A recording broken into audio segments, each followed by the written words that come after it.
again, my name is Felix and the Rabbi from another planet. Please like, share, and subscribe, and ring that little bell. Ring the little bell so you are notified. You are notified when new videos drop. I have been listening to Big Finish. I listen to a lot of Big Finish. I like Big Finish. Big Finish make audio stories. Oh, yeah, Doctor Who mainly, but they do other things. But I've been listening to Doctor Who. Look, 2020 has not been a good year for Big Finish in my estimation. It's been a pretty there's some great releases. Don't be wrong. There's a couple of really, really great releases, but generally speaking, bit of a dire year. And I think the most dismal range within that dire year was the main range. The main range, I guess, kind of got the feeling they're like a marathon runner at the 20th mile. They're like, oh god, and it feels like an absolute chore to push these out. And as a consumer, as a listener, it feels a chore to listen to it. So this one's from December 2020, and it's February 2021. That's how much of a chore it's taken me that long to listen to it. Again, Plight, Pimpernel, Sixth Doctor, and Perry. So again, not an awful story, just meh. So fine. We're going to get into the review. I'm going to tell you exactly. Well, you've heard my basic review. Is it worth your time and money? Nah. That's my basic review. We're going to get into the details of why I think that. But first, can I ask you to hit the like button? Everybody likes to be liked, baby. Everybody likes to be liked. Hit the like button. Hit the share button. I think it's an ongoing tragedy out there. There are people in the world who don't know what a rabbi thinks about obscure audio Doctor Who stories. Right? You can help them today. You can help them today with that ongoing tragedy. Thank you very much. Mostly, you can hit the subscribe button. It's no secret that Big Tech are not fans of unorthodox voices. And now I am an Orthodox rabbi, but I'm a somewhat unorthodox Orthodox rabbi, so they don't like unorthodox voices. Hit the subscribe button. Firstly, it makes our day. It really does. Any YouTuber that get their subscriber go up one, and they're like, "What?" And I am pathetically excited that way. So thank you very much. But we are all really, really unbelievably grateful for the support, And if they're not, I can't believe it. I think all YouTubers are unbelievably grateful for your support. Also comment. Let me know what you think. Comment is great. It helps my channel know it, and I try and respond to every comment. Now, if you subscribe, you get to enter my weekly competition. The prize this week is Judge Dredd, Brothers in Blood. Now, Judge Dredd is a totalitarian cop in a paramilitary dystopian future. He's a clone, has a very cool motorbike, and an even cooler gun. And he used to have a clone brother called Rico, who became a bad boy. And then he had another clone brother who became Rico, who was a good boy. So it's basically Dredd and family. I just find that stuff really, really fascinating, because I really love Judge Dredd, right? So all you need to do to win it is subscribe to the channel. Freaking reason I'm doing this. Subscribe to the channel, and in the comments leave the hashtag Judge Rico. Judge Rico will do the prize draw on Tuesday, February, I'm going to say 9th. I'm guessing the 9th, and that's when we do the prize draw. Go check the video notes. Everything you need to know to win that prize is in there. While you're in the video notes, of course, go check out my the link to my Nico guide. This is launching on February 13th, right? February 13th. We're going to have a ton of prizes that night, on launch night. So these two graphic novels, and look, my quick review of these two graphic novels is, they're brilliant! You want to buy them! You got to buy them. They are freaking awesome. Yeah, you got these two, so that's my unbiased opinion. These two graphic novels that I'll be offering, you get one of these 4 highly tasteful art cards based on my masturbatory fantasies when I was 13. And may I say, I had very, very good taste. Very good taste. You get free with any purchase, or if you get the package where you get both graphic novels, you get all 4 cards. You're going to get a 5th Chaser card absolutely for free. Thank you very much. And again, go sign up. And by the way, there's going to be a ton of bargains you're going to know about if you sign up early, which I would leave. Yeah, and a limited number of bargains. Fine, let's talk about this Doctor Who release, shall we? Plight of the Pimpernel. Firstly, good cover. I do like this picture of Perry they used. And listen, again, as I said, I feel I'm a reasonably, at least I was a reasonably healthy red-blooded male. And when they squeezed poor Nicola Bryant into very unforgiving spandex when I was 12 or 13, she got my attention. She got my attention very, very viscerally, as I think only the only way it could possibly go down. But even so, and so I've been obsessed with her pretty much my entire life. I'm like obsessed. I'm not like stalking her. But like she's been on my mind more than once. One time. Even so, this picture they use of Nicola Bryant here, she looks fantastic. She looks absolutely wonderful. Doesn't really work though in context of the story, which is one of my bugbears for this story, which we're going to talk about. So let's go down and read what they have to say about it. It's 1793, and the Reign of Terror is slicing through the elite of Paris. So one thing I was a little bit sad about, the Reign of Terror, by the way, a much better story dealing with the Reign of Terror, even with those dodgy animated episodes, which aren't that great. This is a far superior story than Plight and Pimpernel. The reason it's the Scarlet Pimpernel, by the way, that was Colin Baker's suggestion. They said, Colin, what would you like to do? He said, how about the Doctor meets the Scarlet Pimpernel? He forgot at the time the Scarlet Pimpernel was a fictional character. But the way they deal with that is actually very, very, very clever. But not if the Scarlet Pimpernel has anything to do with it. With a very British pluck and a daring bravado, he rescues French aristocrats from Madame Guillotine's embrace. So yeah, that's one of the funny things that they have. Colin Baker's Doctor is the Pimpernel in parts of this, and it's a bit allo. They do whenever they do the Pimpernel, they go into like these French accents. It kind of works. I think it works because it's how I think they would have done it back in '83, right? So that's why I think it works. But who hides beneath the Pimpernel's mask? And isn't the Scarlet Pimpernel just a fictional character? Yes, he is. That's a pretty good question. At Highmore House in England, Perry plays Lady of the Manor while the Doctor tends to strange wounds of her husband, Sir Percy Blakeney. So yeah, this was actually a pretty good performance by Nicola Bryant. Nicola Bryant playing Perry with an American accent, putting on an English accent reasonably convincingly, and it all kind of worked, right? That indeed all kind of worked. So Percy Blakeney, he's a major character in this. He goes from playing one type of character in the first half to another type of character in the second. I really would rather not spoil things for you, even though I'm not recommending you buy this.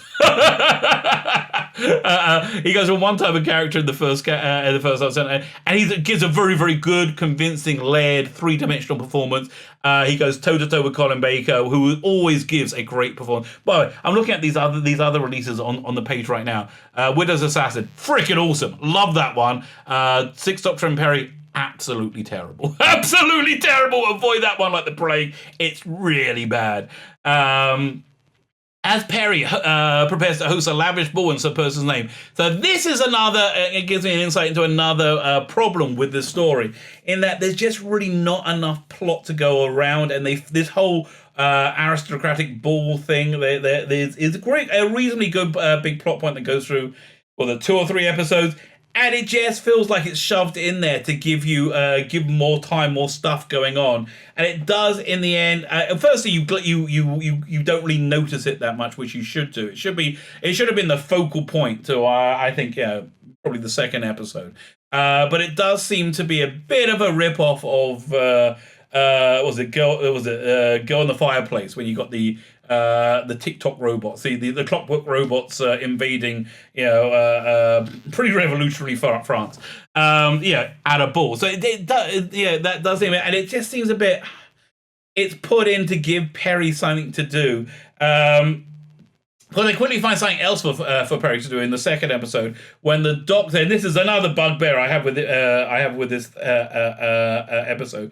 The Doctor is needed to take care of these strange alien wounds that Sir Percy has, which is kind of that's an important part of the story. But he also needs to go and do some Scarlet Pimpernel to save aristocrats from Madame Guillotine, right? But he can't be in 2 places at once. So Perry says, "Well, I can do it because I'm just as good as a boy." No one's saying you're not. No one's saying you're not as good a boy. And here we get the real. The core problem going through Big Finish, which is a core problem going through reality right now. That there's this delusional belief that women have been treated, have been kept down as an underclass by an evil male patriarchy throughout Western civilization. Yeah, and I understand that's a very fashionable belief. Another fashionable belief is that genders are completely interchangeable, like completely interchangeable. Nicola, have you seen your costume you wore in the first your first couple of years of Doctor Who?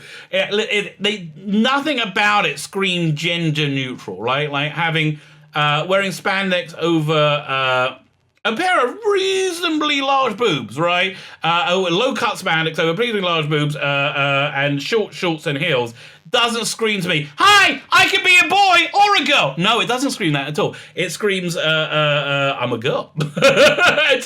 and so yeah, the that whole conceit that she could pull off being the Scarlet Pimpernel is just too ridiculous, right? It's just, I mean, she's for one thing, what she's like 5'3". Yeah, Colin Baker, and supposed to be like 6 something. You know, it looks ridiculous because it's playing to, I don't want to say a gender, but basically a gender. Yeah, another trick they miss with this, which they couldn't have known without being able to see into the future. The Reign of Terror, which I said, freaking awesome story. Reign of Terror is essentially like a I won't say political. It's a post-political witch hunt. It's a post-revolutionary witch hunt where retaliation is poured out. When one side gets power, they pour retaliation and hatred out on the other side, which I think pretty much echoes what we're seeing in the United States today, right? It seems reasonably similar, and so I think you could have juxtaposed the two really, really interesting. But he probably wrote this in 2019. Who knew? Like who knows what's going to happen 2 months in the future, let alone 2 years. But that's a shame though, because it really gets into it, and that's really one of the central themes of the story, which is retribution and forgiveness, which great themes. And I say, Chris Chapman, generally speaking, a very good writer. I like his stuff mostly. The trouble here is though, I think the episodes are just a bit baggy, right? I think they go on for a bit long. I think they could have done with a bit of an edit, and then you would have made the things that should be the focal points really work. Where there was just the episodes like 33 minutes long, where they should have been 23 minutes long. Really, in fact, really, I think it would have worked best as 2 44-minute episodes echoing season 22, right? And then I felt it would have like fit in quite seamlessly to that. That would have worked. This is like between season 22 and 23. They got the season 23 soundtrack, the theme tune, which I hate. But yeah, so yeah, that would have been a far stronger point of it. So anyway, so we got this guy, Sir Percy, who is the Scarlet Pimpernel, who doesn't exist, who's a fictional character. How can a fictional character be there? He's being stalked by this cyber assassin, this robot assassin who's programmed to kill the Scarlet Pimpernel. What is going on? So what we get into is a really interesting story of like high war crimes. And crime and punishment and restitution, crime and punishment, forgiveness and restitution, right? Which are all great ideas. I just wish they had more discipline in the script that would make it work better, make it pop better. And again, a judicious edit would have done the trick. So my feeling with the main range is this: it's saying that the Big Finish are really just not that interested in it anymore. And I don't think the buying public is that interested anymore. When they first started Big Finish, the main range was all there was, right? And there was no Doctor Who on TV. People lapped it up, and it really worked. So after a while, they developed these box sets. At first they did mini-series, but then they developed box sets. Box sets seems to be where they want to be right now. And the main range has just become a bit anarchic. It just doesn't really fit anywhere anymore. Plus, I get the feeling that they really want to bring in new production talent, and they are very much screaming they're hiring based on identity rather than talent. Even though, listen, the people they're hiring, I've seen their work and other things, I think they're fine. But the press release was about their identity, not about anything else, right? And I can't believe in 2021 we have a company is putting out a press release proudly saying, "We hired women! Yes, girls! Who knew that girls could do anything? Whoa, it's incredible! Where's somebody? Yeah, no. Again. This fantasy that you live in, that women are some kind of subclass of society, I don't know where you exist, right? I don't know where you live, but that's not any world that most people live in, right? Maybe on Twitter, right? But in the real world, not so much, because most people have functional relationships with many. Most men have functional relationships with many women, unless of course you want the people who live on Twitter. Then I think I found the where the Venn diagram meets of why they believe this nonsense. So there you go. Plight the Pimpernel. Not a terrible story, not a great story. Is it worth your time and money? I'm going to say no. I'm going to give this a 6 out of 10, and I'm being a little bit generous because I can see the germ, or more than a germ, of a good story in there. But it's not my job to pull that good story out, but I'm being charitable because I like you. I like Chris Chapman. I like Big Finish. I'm being as charitable as possible, so I'm giving it a 6. If I'm listening more to what I heard, it'll be close to a 4 or 5.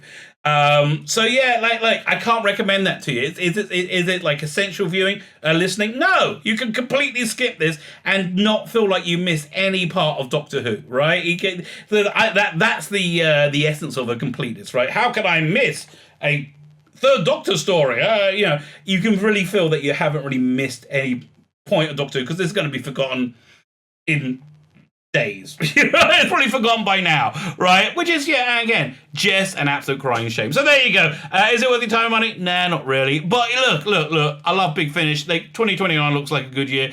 If you got an extra couple of bucks, go to their website, pick yourself a buck. They got a lot of good stuff very, very cheaply because it breaks my heart to give a negative review. But what can I do, right? What can I do? I can't be positive about the main range because, again, it just needed more script editing and better production, nailing it down, making it a tighter product, which the main range just isn't anymore. Thank God it's ending in a couple of months. Was it a month's time? I can't wait. My name is Phil Beckett. You Rabbi from another planet. Please like, share, and subscribe, and ring the little bell. Ring the little bell so you're notified when new videos drop.